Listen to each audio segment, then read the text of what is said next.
Number 2, write each shaded portion as a percent, a decimal, and a fraction. So you need 3 parts, percent, decimal, and fraction to represent these pictures.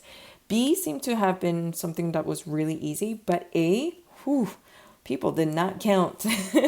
So let's take a look at A. I think people understood this was 1 column of 10, 2 columns of 10. Let me go ahead and use a highlighter instead. This is 1 column of 10, 2, that's 20, 30, 40, 50, 60, 70, 80, and then they thought this was 5. But yes, this is 85, but there's another set of 5 right here making this 90. Your percent should have been 90%. Decimal should have been 0.9 or 9 tenths or 90 hundredths. Okay.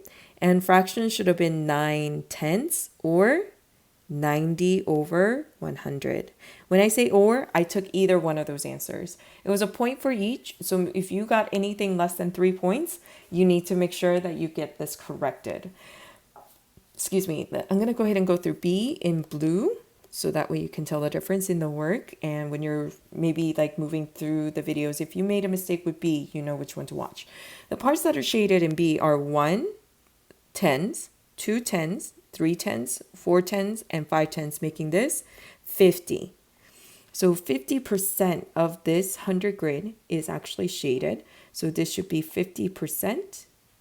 And it can be written as 0.5 or 5 tenths or 0.50 or 500 and 50 hundredths.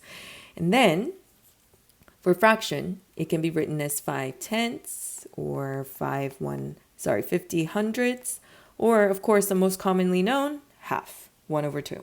Okay, I did mention this in the first video, but please make sure you answer this part right here. One thing I learned from the video is if there's a mistake that you made and you learned something from this, make sure you jot it down. That's what I'm looking for. I need meaningful answers here for you to get credit on A and B or A or B. Thanks.